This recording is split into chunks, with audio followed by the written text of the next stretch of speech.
ينفعنا وزدنا علما وبارك لنا في علمنا وارزقنا الإخلاص في القول والعمل كاملا وعلما نافعا لا ينسى وتوفيقا دائما وصحة ويقينا وعافية.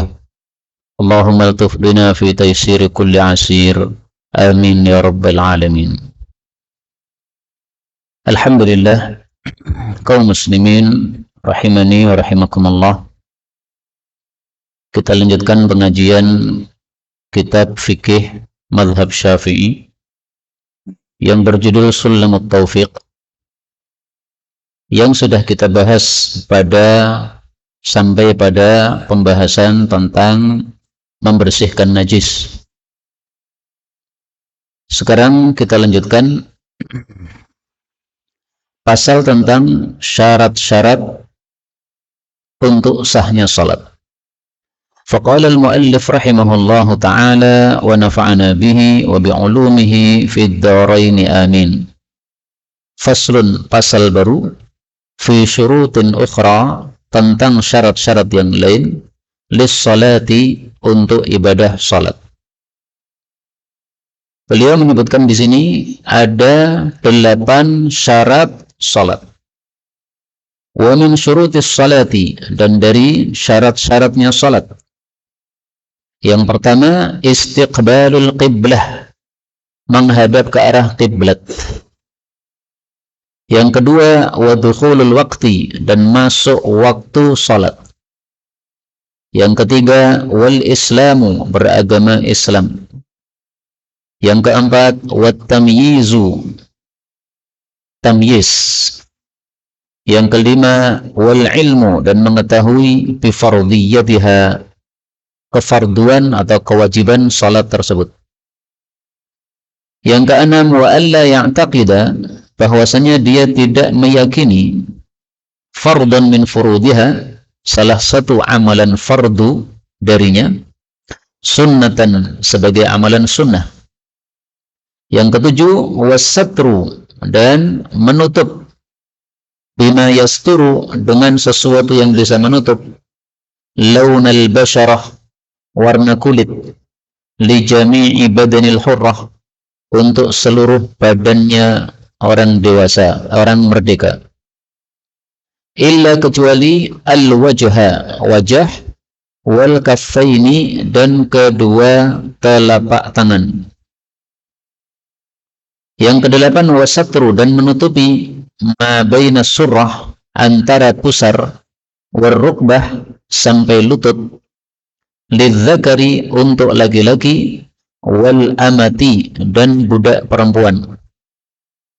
Menutupinya min kullil jawanib, dari semua samping, samping kanan, samping kiri, lal asfal, bukan dari arah bawah. Kaum muslimin rahimani wa rahimakumullah.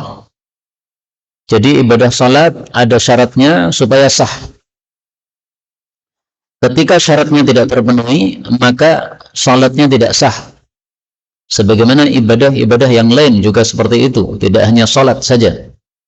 Ada syarat sah, ada syarat diterima oleh Allah Subhanahu wa taala, sehingga harus dipenuhi syarat-syarat tersebut. Maka di sini beliau sebutkan 8 syarat. Syarat yang pertama, menghadap ke arah kiblat. Dalilnya adalah sabda Nabi sallallahu alaihi wasallam, "Idza qumta ila sholati fastaqbilil qiblah." Kalau kamu berdiri untuk salat, maka menghadaplah ke arah kiblat. Berarti kalau tidak menghadap ke arah kiblat, salatnya tidak sah. Kecuali 2 kondisi. Kondisi pertama, ketika kita salat sunnah di atas kendaraan. Ketika safar, misalnya di atas kereta. Yang kedua, ketika kita tidak mengetahui arah kiblat dan kita bingung, kemudian kita berusaha mencari arah kiblat, ternyata salah, maka ini dimaafkan. Syarat yang kedua, dukhulul waqti, sudah masuk waktu. Salat duhur, sudah masuk waktu duhur, sah. Belum masuk waktu duhur, tidak sah. Kenapa? Karena salat adalah ibadah muaqqatah, ibadah yang sudah ditentukan waktunya oleh Allah. Dalilnya di dalam Al-Quran, Innas salata kanat 'alal mu'minina kitaban mauquta. Sesungguhnya salat bagi orang-orang beriman adalah kewajiban yang sudah ditentukan waktunya. Maka ibadah ada dua macam. Ada yang muaqqatah, ditentukan waktunya. Ada yang ghairu muaqqatah, tidak ditentukan waktunya. Yang ditentukan waktunya wajib dilakukan setelah masuk waktu. Kalau belum masuk waktu, maka tidak sah. Syarat yang ketiga, wal Islam, harus beragama Islam. Maka ada orang kafir melakukan sholat, tidak sah. Kenapa? Karena dia masih membawa najis, yaitu najis syirik di dalam hatinya, menyebabkan sholatnya tidak diterima oleh Allah Subhanahu wa ta'ala. Dalilnya dalam Al-Quran, wa ma mana'ahum an tuqbala minhum nafaqatuhum illa annahum kafaru billah. Yang menyebabkan orang-orang munafik tidak diterima sedekah mereka karena mereka kafir kepada Allah Subhanahu wa ta'ala. Nah, maka salat pun juga sama, tidak diterima karena mereka masih kafir kepada Allah Subhanahu wa ta'ala. Syarat yang keempat, wat tamyiz. Tamyiz itu adalah bisa membedakan mana baik, mana buruk. Anak kecil yang sudah usia 7 tahun dianggap sudah tamyiz. Di bawah 7 tahun, usia anak-anak sangat kecil, ini belum tamyiz. Maka anak kecil usia 5 tahun salat, apakah sah salatnya? Ya tidak sah, karena belum memenuhi syarat tamyiz. Tapi bagaimana kalau dia salat? Biarkan dia melakukan satu kebiasaan yang baik. Dari kecil sudah punya kebiasaan baik, insya Allah sampai besar kebiasaan itu berlanjut, nggak ada masalah. Tapi sah atau tidak? Dari sisi fikih tidak sah. Demikian juga orang gila tidak punya tamyiz. Karena gila, sehingga tidak bisa bedakan mana baik, mana buruk. Sehingga tidak sah salatnya orang gila, karena tidak tamyiz. Nah, kaidahnya dalam masalah salat jamaah, kalau orang itu salatnya sah, maka makmumnya salatnya ikut sah. Kalau imamnya itu salatnya tidak sah, maka makmumnya ikut tidak sah. Sehingga kalau misalnya salat jamaah diimami oleh orang gila, jangan ikut. Karena salat dia tidak sah. Sehingga kita jadi makmum juga tidak sah. Salat diimami anak kecil 5 tahun, jangan ikut. Kenapa? Salat dia tidak sah, sehingga salat kita juga ikut tidak sah. Tapi anak kecil 7 tahun, tidak ada masalah. Syarat yang kelima, al-ilmu bi fardiyatiha, mengetahui bahwa salat tersebut fardu. Ada orang masuk Islam, pertama kali masuk Islam, tapi nggak tahu kalau salat duhur itu fardu. Dia ikut-ikutan saja. Ini salatnya tidak sah. Makanya begitu masuk Islam, langsung dikasih tahu, kamu sehari semalam wajib salat 5. Apa saja? Subuh, duhur, asar, maghrib, isya. Nah, dia langsung tahu, oh ini wajib. Maka si mu'allaf ini begitu masuk Islam, kemudian salat 5 kali, dia sudah tahu kewajibannya, mengetahui bahwa itu wajib, maka sah. Syarat yang keenam, bahwasanya dia tidak meyakini salah satu amalan fardu sebagai sunnah. Misalnya sujud, ini fardu. Ruku', ini fardu. Kalau seseorang salat, ketika ruku' dia meyakini, ini sunnah. Ini tidak sah salatnya. Kenapa? Berarti dia melakukan sesuatu tidak sesuai yang dikehendaki oleh Allah Subhanahu wa ta'ala. Allah kehendaki engkau melakukan sesuatu yang wajib, tapi malah dia meyakininya sebagai apa? Sunnah. Berarti tidak sesuai dengan apa yang diinginkan oleh Allah Subhanahu wa ta'ala, maka termasuk penyebab tidak diterimanya salatnya.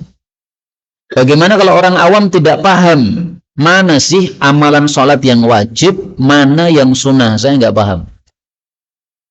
Kalau tidak paham, maka cukup tahu bahwasanya dari awal sampai akhir salat itu ada yang wajib, selesai.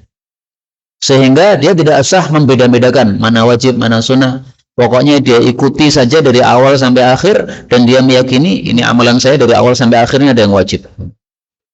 Sehingga dia kalau ditanya mana yang sunnah, nggak ngerti saya.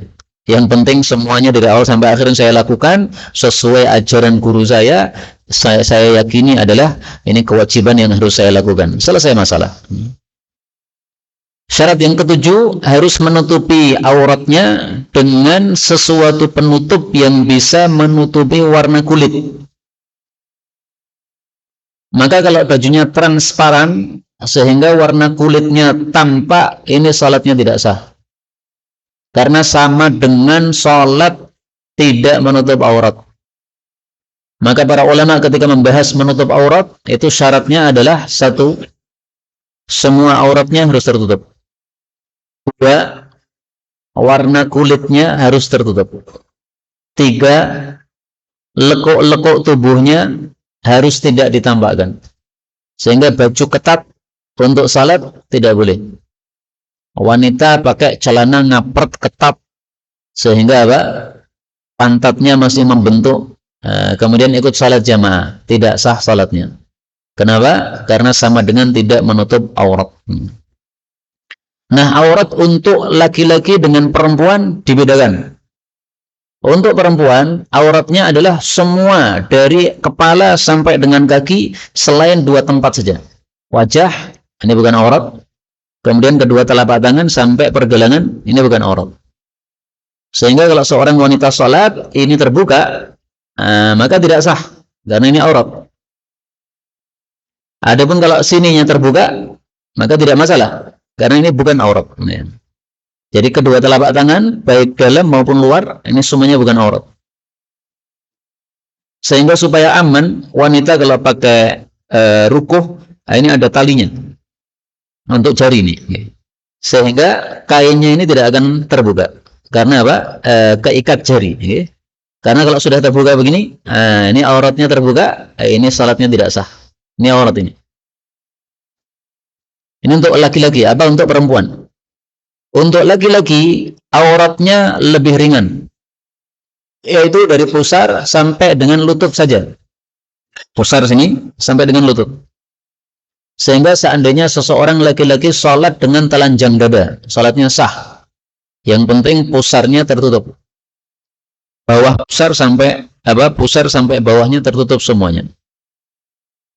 Demikian juga kalau seorang laki-laki sholat pakai celana pendek, celananya sampai lutut saja, maka sholatnya sah. Meskipun ini kurang utama, karena kita disuruh ketika sholat itu untuk menggunakan perhiasan kita, yaitu baju yang layak untuk menghadap kepada Allah Subhanahu wa Ta'ala.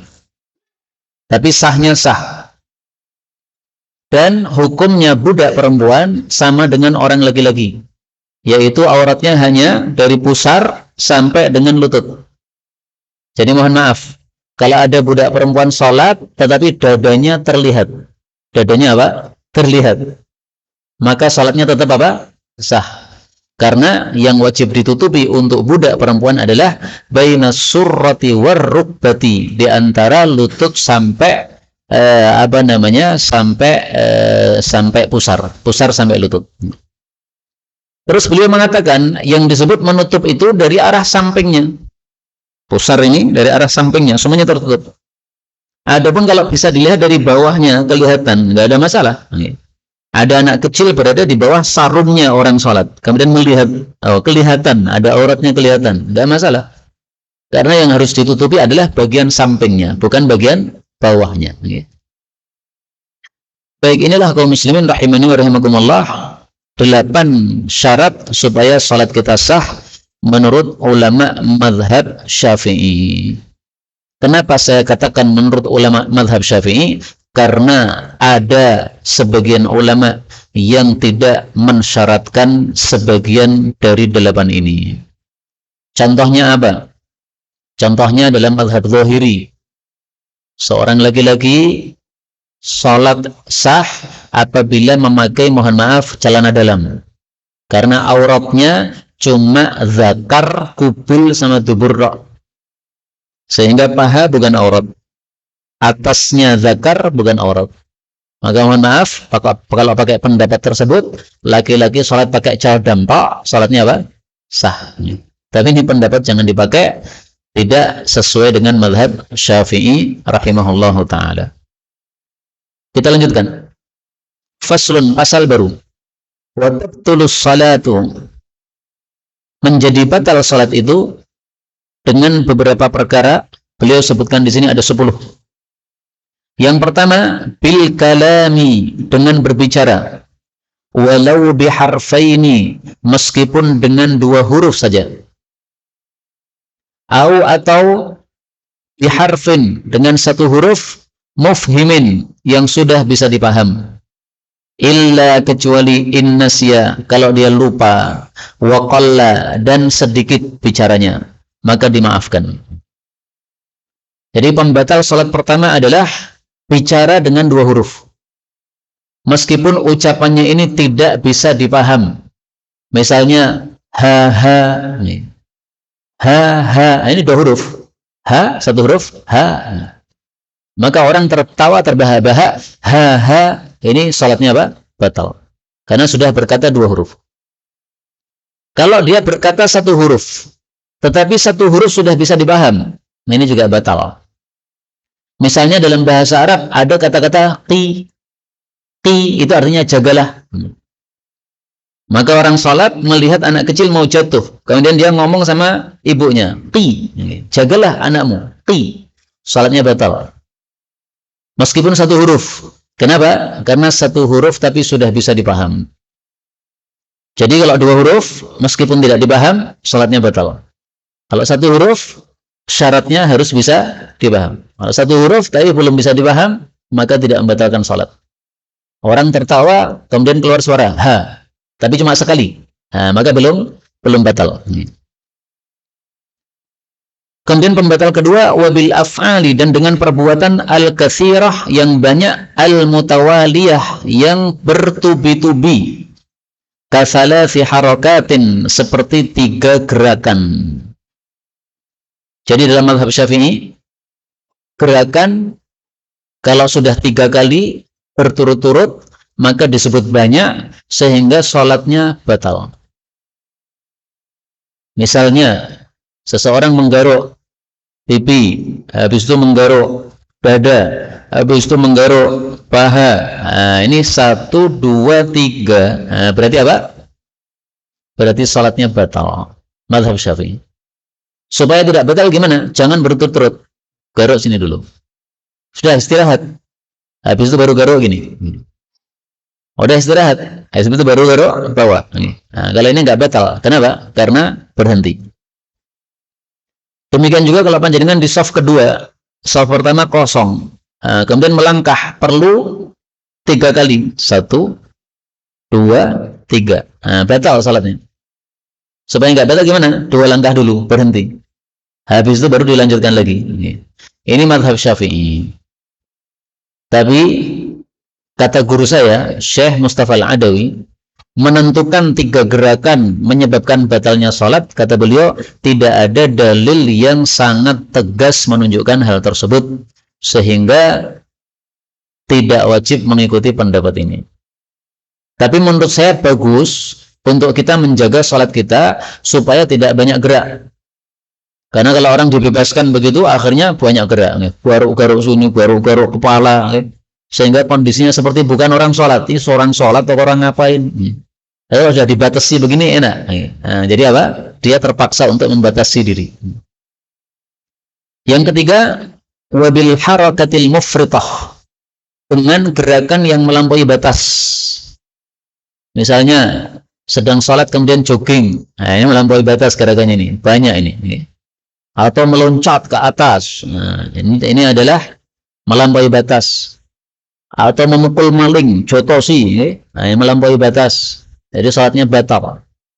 Jadi gimana kalau pas salat ada maling? Silahkan dijotosi malingnya, nggak masalah, tapi salatnya berarti batal. Kemudian yang keempat, wa bi ziyadati, dan dengan ditambahkannya ruknin fi'liyin, satu rukun yang merupakan perbuatan. Rukun yang merupakan perbuatan, contohnya apa? Sujud. Nah, rukun kan ada 2 kan? Ada perbuatan, ada ucapan. Kalau rukun ucapan ditambahkan, maka tidak batal salatnya. Misalnya panjenengan sudah baca Fatihah, kemudian selesai Fatihah, baca lagi Fatihah. Ini sudah membaca rukun, baca lagi rukun. Apakah salatnya batal? Tidak. Kenapa? Karena Fatihah bukan rukun perbuatan, tapi rukun ucapan. Yang membatalkan adalah rukun yang perbuatan. Misalnya sujud. Sudah sujud 2 kali, nambah lagi 3 kali. Maka sujud 3 kali menyebabkan salatnya batal. Kecuali kalau tidak sengaja, dia lupa, dikiranya sujud baru 1 kali, maka ditambah lagi, akhirnya sujudnya jadi 3. Nah, karena lupa dimaafkan. Tapi kalau sengaja, saya pengen sujudnya 3 kali. Kenapa? Supaya darah ngalir ke otak semakin deras. Nah, maka sujudnya ditambah 3 kali, batal salat. Demikian juga kalau imamnya salatnya 5 rakaat, padahal salat duhur. Makmumnya sudah mengatakan subhanallah, tapi imamnya tetap nambah karena imamnya yakin ini saya baru rakaat keempat. Dia di subhanallah, dia nekat. Kenapa? Ini saya baru rakaat keempat. Tapi makmum tahu bahwa ini sudah rakaat kelima, maka makmum tidak boleh mengikuti imam. Kalau makmum mengikuti imam, berarti apa? Salatnya makmum batal. Kenapa batal? Menambah rukun perbuatan. Rukun apa yang ditambahkan? Berdiri, ruku, i'tidal, sujud, duduk, sujud. Nah, banyak banget ini rukunnya ditambahkan. Terus kewajiban makmum bagaimana? Kewajiban makmum adalah mengingatkan imam. Subhanallah. Sudah di subhanallah masih lanjut. Karena imamnya yakin ini rakaat keempat nih. Nah, maka kewajiban makmum adalah nunggu. Dia duduk tahiyat sambil nunggu imam. Imam salam, maka dia ikut salam. Belum salam, jangan salam. Imamnya apakah salatnya sah? Sah. Kenapa? Karena dia meyakini salatnya 4 rakaat. Tapi semestinya seorang imam, kalau satu masjid itu mengatakan subhanallah, mestinya dia ikuti ucapan jamaah. Mana yang lebih kuat ingatannya, satu orang atau semasjid? Semasjid mengatakan subhanallah. Ini imamnya meyakini masih 4. Ya, pastinya yang salah imamnya. Maka jangan sekali-kali ngikuti imam yang salah. Imam salah, biar dia lanjut sendiri, kita nggak usah melanjutkan. Tapi jangan salam dulu, karena kalau kita salam sebelum imam, menjadi batal juga. Yang kelima, wabil harakatil wahidah, dan dengan gerakan meskipun 1 kali, lil la'ib, untuk bermain. Jadi gerakan meskipun hanya 1 kali, tetapi kalau untuk bermain, maka sholatnya batal. Tapi 2 kali tidak untuk bermain, nggak apa-apa. Menggaruk ini bukan untuk bermain, nggak apa-apa. Contoh bermain gimana? Pas sholat ngambil lato-lato, nah, kemudian digerakkan lato-latonya. Meskipun 1 kali tok, batal. Yang keenam, wabil akli, dan dengan makan, wasyurbi, dan minum, illa in nasya, kecuali kalau lupa, wa qalla, dan sedikit, maka dimaafkan. Makan minum ini dikasih 1 nomor, nomor 6. Kenapa? Karena sama-sama memasukkan sesuatu pada mulut, kemudian masukkan ke tenggorokan, masukkan ke perut. Maka orang sholat kemudian ngambil kopi, diminum, batal sholatnya. Tetapi kalau lupa dan sedikit yang diminum, dimaafkan. Misalnya terlanjur ngambil kopi, kemudian diseruput 1. Habis itu teringat, ya Allah, sedang sholat ini. Nah, maka segera ditaruh, lanjutkan sholatnya, sah. Tapi kalau sudah nyeruput sampai 1 gelas habis, pas habis, kemudian baru ingat, ya Allah, saya lagi sholat, ini malah ngopi ya. Nah, maka sholatnya batal. Apakah mungkin orang sholat lupa minum? Bisa saja kalau sholatnya seperti sholatnya Sayyidina Utsman. Dari Isya sampai subuh, sholat 1 rakaat, khatam 30 juz. Nah, mungkin pas tengah-tengah baca Quran, kemudian karena asyiknya baca Quran, kemudian apa? Melihat kopi di sampingnya, akhirnya, wah ini suara saya sudah lelah ini, ngambil kopi, minum, lupa. Wah ternyata saya lagi sholat. Tapi kalau sholatnya seperti kita yang pendek-pendek, nggak mungkin lah, ya tengah-tengah sholat lupa, itu aneh.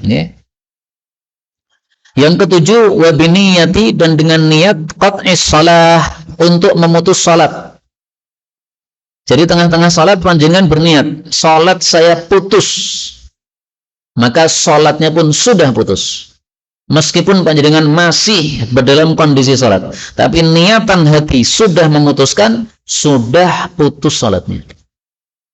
Kenapa? Karena Rasulullah bersabda, wa innama likulli imri'in ma nawa. Masing-masing orang mendapatkan yang dia niatkan. Dia meniatkan untuk putus, maka putus. Meskipun dia masih berada di dalam perbuatan sholat. Yang kedelapan, wa bi ta'liqi qat'iha, dan dengan menggantungkan pemutusan salat. Contohnya, dia mengatakan dalam hati, nanti kalau anak saya nangis, salat saya putus. Berarti salatnya diputus, digantungkan dengan apa? Nangisnya anak. Ternyata betul, anak nangis, salat putus langsung. Meskipun dia masih ingin melanjutkan, wah batal aja lah, saya tidak jadi memutus salat saya, tetap salatnya putus. Kenapa? Sudah diniatkan dan sudah terjadi apa yang dia niatkan. Saya putus salat kalau anak nangis. Nah, nangis berarti putus salat. Maka nggak usah dikait-kaitkan dengan kejadian di luar salat.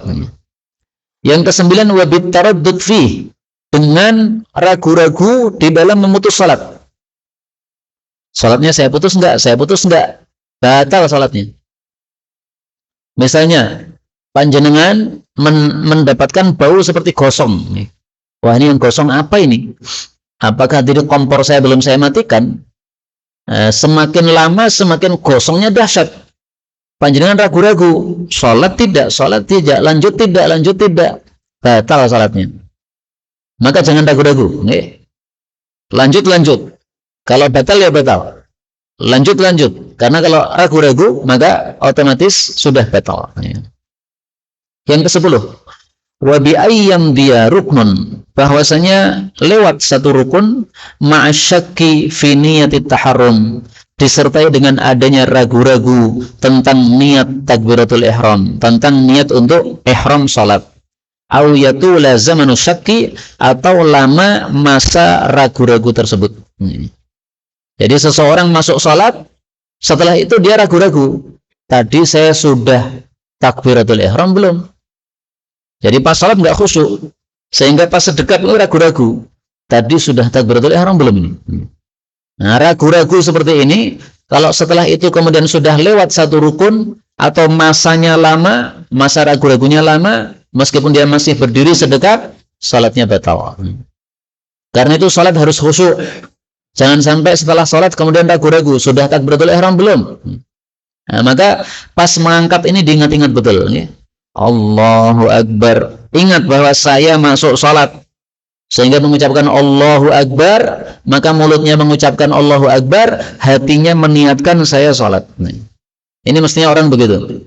Sehingga yang bekerja tiga anggota tubuhnya. Mulutnya mengatakan Allahu Akbar, tangannya mengangkat begini, kemudian hatinya meniatkan saya salat.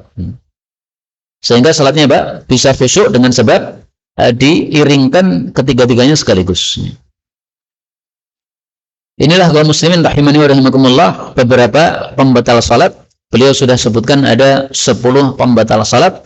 Tentu saja ini adalah sebagian dari pembatal salat, tidak semuanya. Karena misalnya pipis, kemudian kentut dan sebagainya, itu tidak disebutkan di sini. Sementara itu juga termasuk dari pembatal-pembatal salat. Pasal berikutnya, faslun fi syuruti, di dalam syarat-syarat qabulis salati, diterimanya salat. Wa syurita, dan disyaratkan juga ma'ama marra, bersama apa yang sudah lewat tadi, liqabuliha, supaya diterima oleh Allah, indallahi, di hadapan Allah subhanahu wa ta'ala. Beliau sebutkan di sini 4 syarat lagi. Syarat yang pertama, ayyaqsida, bahwasanya dia memaksudkan biha, dengan salat tadi, wajhallahi, wajah Allah wahdahu, sendirinya. Kaum muslimin rahimani wa rahimakumullah, yang dimaksud dalam bab ini adalah supaya salat kita diterima, alias salat kita bisa mendapatkan pahala. Jadi bedanya dengan syarat-syarat yang sebelumnya tadi. Kalau syarat-syarat yang sebelumnya tadi, syarat supaya salatnya sah. Sah itu bagaimana? Sah itu kalau sudah kita lakukan, maka kewajiban salat sudah gugur, itu namanya sah. Untuk yang ini adalah syarat-syarat yang lain, yaitu syarat supaya kita sholatnya selesai, kita dapat pahala. Ada orang sholatnya sah tapi nggak dapat pahala.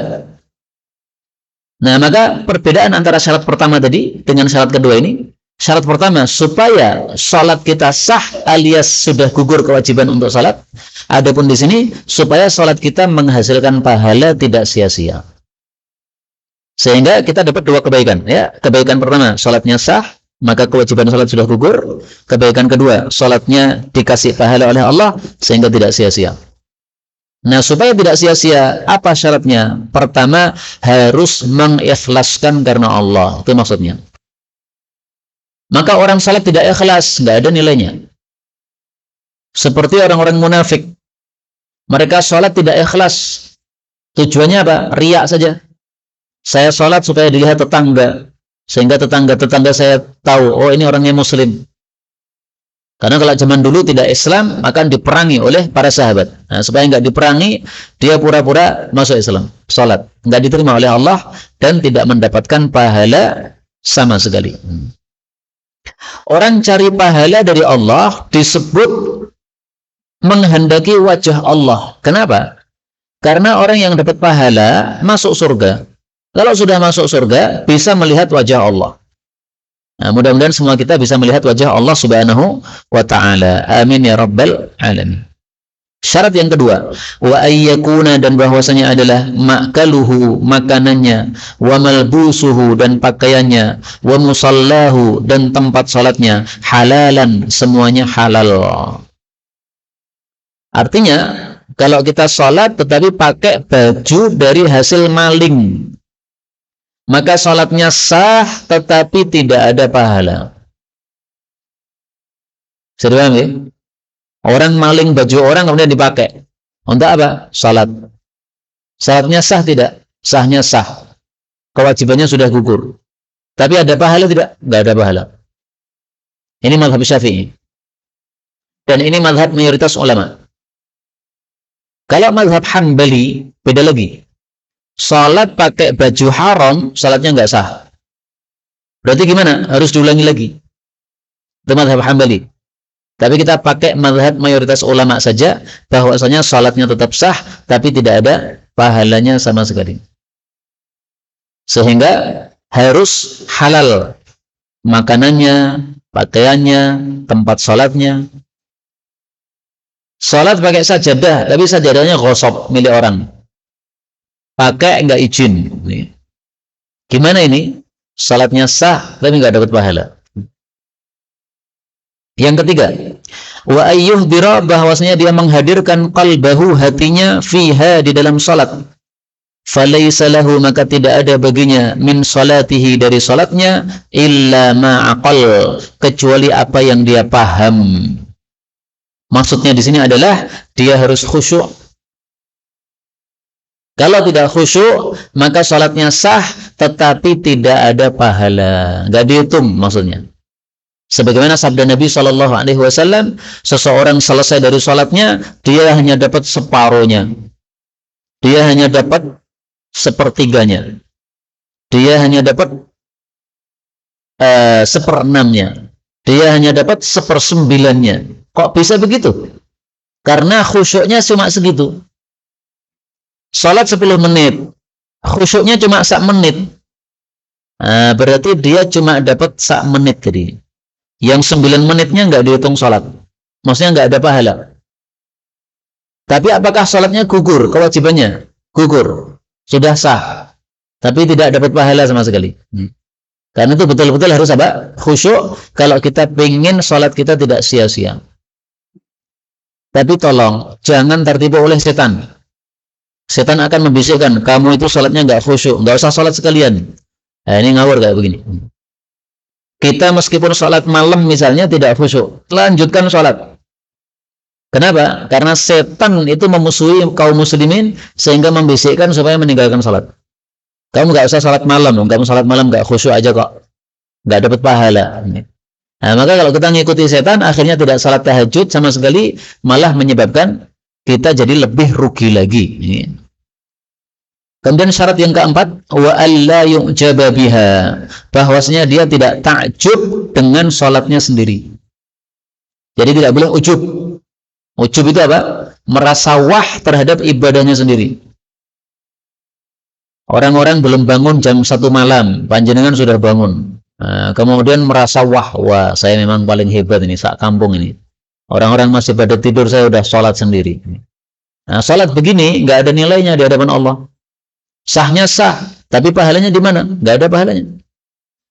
Karena itu, kalau kita melakukan satu kebaikan, hendaklah kita yakin betul bahwa kebaikan itu semata-mata dari taufiknya Allah Subhanahu wa Ta'ala. Allah kasih taufik sehingga kita melakukan itu. Sehingga manusia nggak punya jasa sama sekali. Apa jasa kita? Saya sudah sholat 1 jam. Sholat 1 jam itu taufik dari Allah.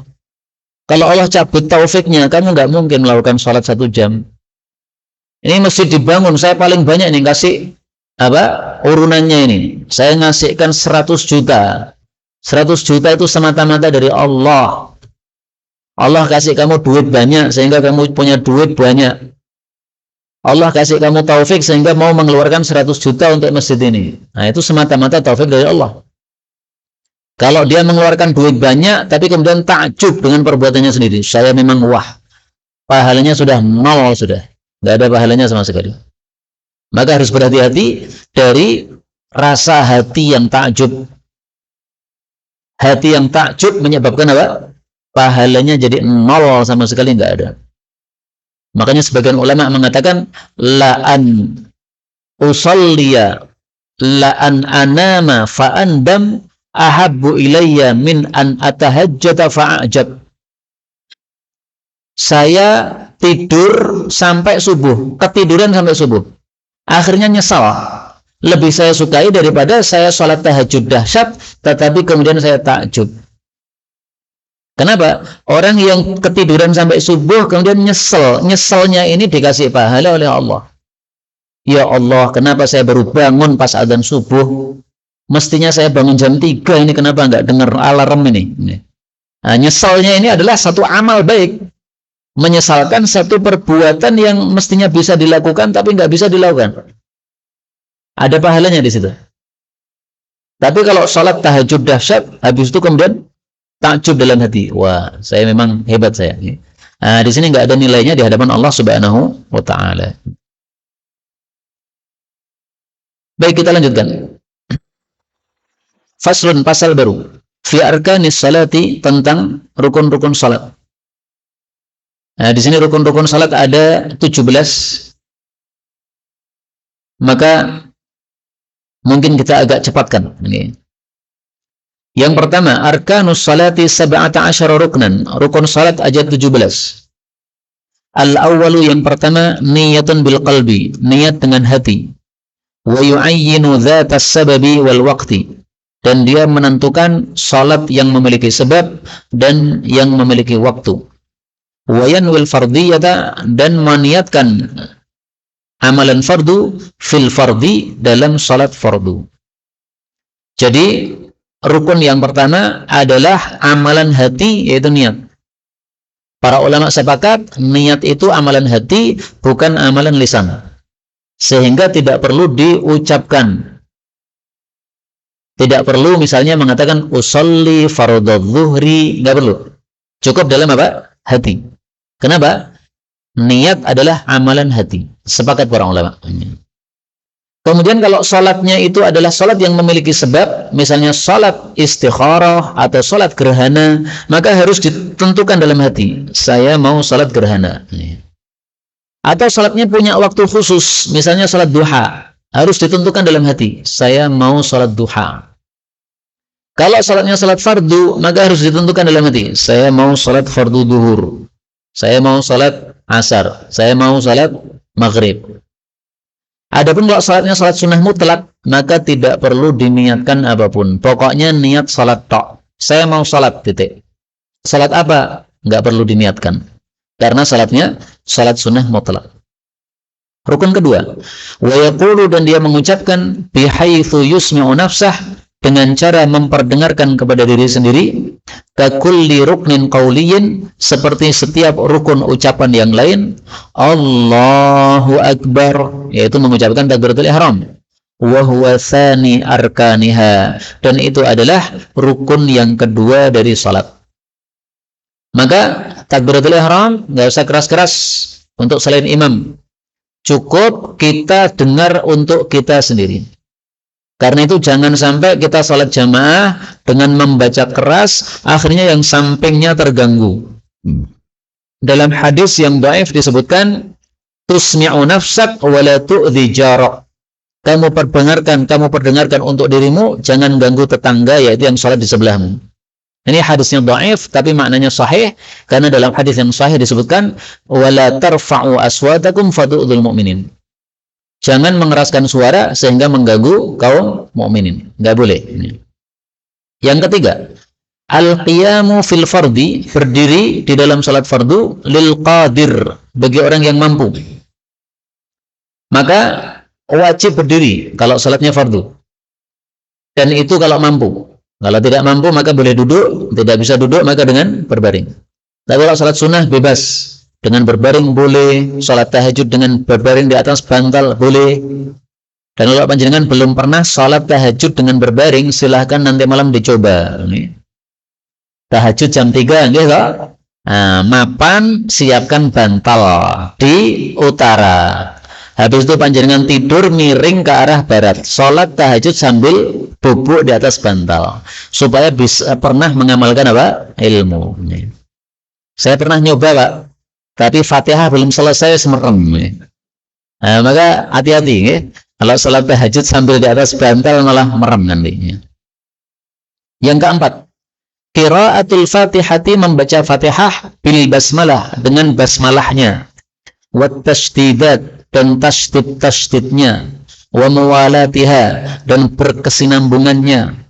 Wa tartibiha, dan urut ayatnya. Wa ikhrajil hurufi min makharijiha, dan mengeluarkan huruf dari makhraj-makhraj yang benarnya. Wa adamil lahnil muhilli bil ma'na, dan tidak membaca secara lahan yang merusak makna. Lahan itu bacaan yang berubah. A menjadi I menjadi U, itu lahan.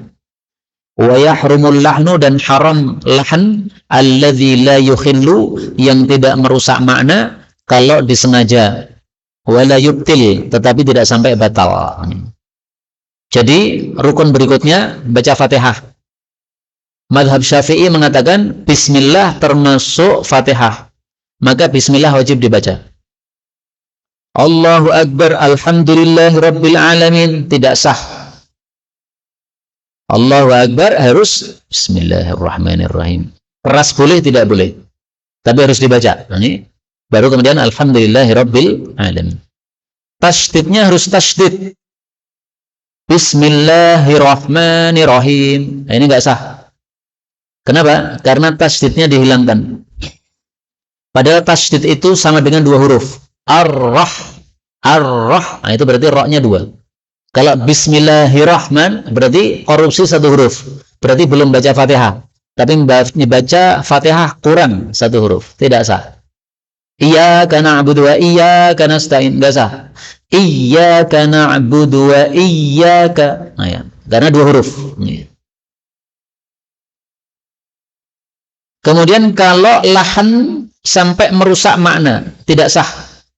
Misalnya, siratal ladzina an'amtu alaihim. An'amtu, aku memberi nikmat. Salah. Mestinya an'amta, engkau memberi nikmat. Ini berarti Fatihahnya batal. Tapi kalau lahannya tidak merusak makna, maka salatnya tidak batal. Misalnya, siratal ladzina an'amta 'alaihim, an'amta 'alaihim. Ini maknanya enggak berubah, Pak. Tapi ini termasuk lahan. Maka seperti ini haram hukumnya, tapi salatnya tidak batal. Karena itu yang tidak bisa ngomong ain jangan jadi imam. An'amta 'alaihim, udah istirahat saja, enggak usah jadi imam. Salat sendiri silahkan, tapi salat apa? Jadi imam nggak boleh. Syarat yang kelima, rukun yang kelima, ar-ruku', melakukan ruku' bi ayyan haniya, yaitu dengan mencondongkan tubuh, bi haitsu tanalu rahatahu, yaitu menyentuh kedua telapak tangannya, rukbataihi, pada kedua lututnya. Jadi minimal ruku' adalah telapak tangan kita nyentuh pada ruku', pada lutut. Meskipun kalau mau lebih sempurna itu punggung harus lurus begini. Ini punggung ini lurus. Tapi seandainya punggungnya jegret begini, jengat begini. Nah, tapi yang penting telapak tangannya sudah nyentuh apa? Lutut, sudah sah. Ada kan orang yang sakit punggungnya, gitu. Nah, sehingga rukuknya cuma begini, nggak apa-apa. Tapi kalau pengen sempurna, maka rukuknya begini, nah, lurus. Kemudian yang keenam, at-tuma'ninatu, melakukan tuma'ninah fihi, di dalam rukuk, biqadri subhanallah, dengan sekitar membaca subhanallah. Tuma'ninah itu artinya tenang. Tenang ini harus dilakukan dalam setiap rukun, setiap gerakan rukun. Tuma'ninah definisinya adalah kita diam tenang sejenak sekitar seseorang membaca 1 kali tasbih. Meskipun mulut kita diam, tapi kalau sudah tenang, nah itu sudah sah salatnya.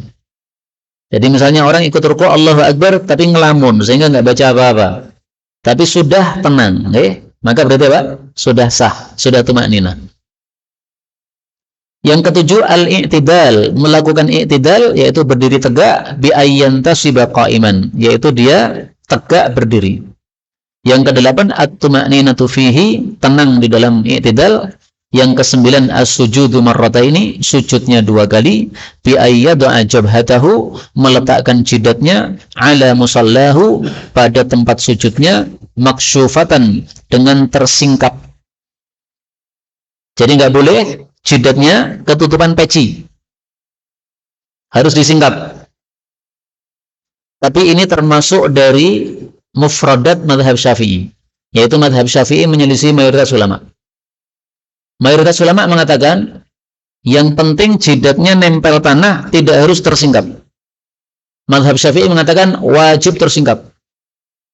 Maka saya pernah sholat di Masjid NU, kemudian ada orang negur saya, dibuka. Maka saya tanya, loh kenapa Pak? Kalau tidak kamu buka, nanti salatnya nggak sah. Maka saya katakan, ada hadis menyebutkan Rasulullah, Ibnu Abbas sujud itu pada bundaran dari sorban beliau. Nah, maka beliau mengatakan, kalau itu saya nggak tahu. Tetapi yang berlaku di sini, di masjid ini harus dibuka. Nah, ini wajar. Kenapa? Beliau di kalangan NU, ngertinya cuma gitu saja. Adapun saya pakai dalilnya madhab Hambali, bahwasanya Ibnu Abbas pernah sholat sementara di sini tertutupi oleh sorban dan beliau sujud pada lingkaran sorbannya ini. Gak apa-apa. Tapi kalau pengen sempurna, dibuka. Lebih bagus daripada tertutup. Kemudian wa mutasaqilan biha, dan dia menekankan dengan jidatnya tadi. Jadi jidat tidak boleh ngawang di atas tempat sujud, harus ditekankan. Blek. Kira-kiranya kalau di situ ada kapas, kapasnya akan kempes. Kalau kapasnya masih utuh, nah itu berarti belum menekankan. Ini tidak sah sujudnya. Wa munakkisan, dan harus membalik. Yang dimaksud membalik di sini adalah bagian pantat kita lebih tinggi daripada bagian kepala kita. Kalau seseorang sujud tapi teleser, yaitu apa? Sujudnya sambil tengkurap, turu mengkurap, maka ini tidak sah. Kenapa? Karena kepala dengan pantatnya teleser. Harus bagian pantatnya nungging begini naik, sehingga terjadi yang atas jadi ke bawah, yang bawah jadi ke atas. Itu yang dimaksud munakkisan. Wa yad'a syai'an, dan dia meletakkan sesuatu min rukbatayhi, dari kedua lututnya, wa min butuni kaffaihi, dan dari bagian dalam kedua telapak tangannya, wa min butuni asabi'i rijlaihi, dan dari bagian dalam kedua kakinya, jari-jari kakinya. Nah, ini semuanya adalah anggota-anggota tubuh yang wajib ikut sujud. Yang ke-10, at-tuma'ninatu fihi, tenang di dalam sujud. Yang ke-11, al-julusu bainas sajdatain, duduk di antara dua sujud. Yang ke-12, at-tuma'ninatu fihi, tenang di dalam duduk tersebut. Yang ke-13, al-julusu lit-tasyahudil akhir, duduk untuk tasyahud yang terakhir, wa ma ba'dahu, dan juga yang setelah tasyahud akhir, karena setelah tasyahud membaca salawat dan seterusnya. Yang ke-14, at-tasyahudul akhir, membaca tasyahud akhir.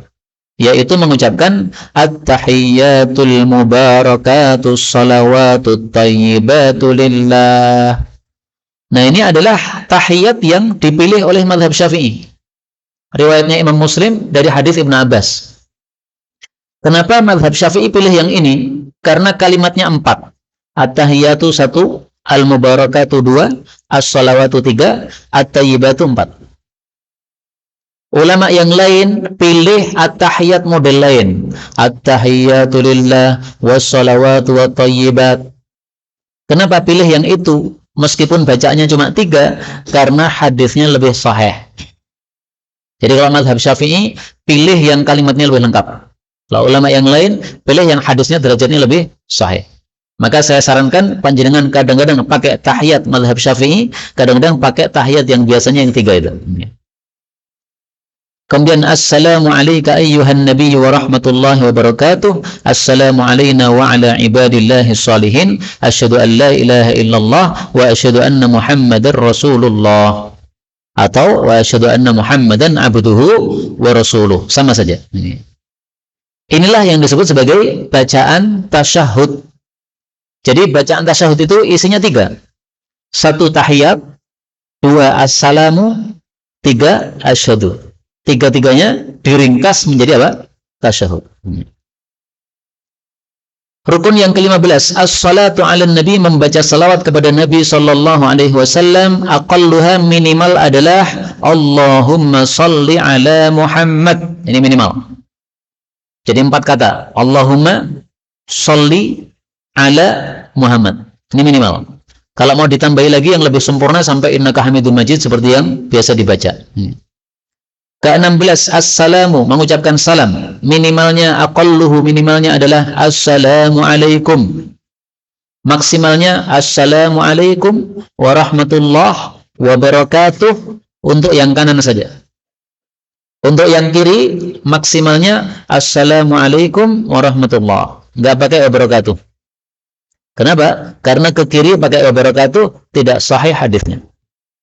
Jadi untuk yang kanan boleh sampai wabarakatuh. Untuk yang kiri jangan sampai apa? Wabarakatuh. Hadisnya enggak sahih. Yang ke-17 terakhir, at-tartib, harus urut. Fa in ta'ammada tarkah, kalau sengaja meninggalkan urutan ini, ka'an sajada qabla ruku'ih, misalnya sujud sebelum ruku', batalat, berarti batal. Wa in saha, kalau dia lupa, falya'ud ilaih, maka hendaklah kembali kepada yang dilupakan itu. Illa ayyakuna fi mithlih, kecuali kalau sudah berada pada semisalnya, yaitu yang rakaat berikutnya, au ba'dah, atau yang setelahnya. Fatatimmu bihi raq'atuh, maka rakaat tersebut sempurna untuk dia, wala ghama sahafihi, dan telah sia-sia apa yang sudah dia lupa padanya. Jadi maksudnya gini, salat harus urut. Kalau tidak urut karena lupa, maka harus balik. Contoh, panjenengan setelah Allahu Akbar waladhdallin amin, kemudian surat, kemudian tiba-tiba langsung sujud. Lupa belum ruku', lupa belum i'tidal. Pas duduk di antara dua sujud teringat, ya Allah belum ruku'. Nah, wajib balik. Berdiri lagi kemudian ruku', Allahu Akbar, ruku'. Sami'allahu liman hamidah. Kecuali kalau ingatnya itu sampai pada rukun berikutnya yang semisal itu pada rakaat berikutnya. Lupa belum apa? Ruku'. Ingatnya kapan? Ingatnya pas ruku' pada rakaat berikutnya. Saya belum ruku', kemudian pada rakaat berikutnya pas ruku' saya teringat, ya Allah, tadi rakaat berikutnya, sebelumnya saya belum ruku'. Ini nggak boleh balik. Kenapa? Sudah kelewat kejauhan. Okay? Kapan disebut kejauhan? Ketika sudah sampai pada sesuatu yang terlupakan pada rakaat berikutnya. Maka kalau sudah kelewatan begini, silahkan dilanjutkan salatnya. Rakaat yang tadi sah, rakaat yang sebelumnya tadi tidak sah, berarti harus diganti dengan tambahan rakaat baru. Ini maksud nomor 17 ini. Dan sampai di sini sudah selesai pembahasan kita untuk pertemuan kali ini. Sudah 55 menit saya bicara, maka sisa waktu kalau ada pembahasan dipersilahkan. Wallahu a'lam bishawab. Walhamdulillahirabbil alamin.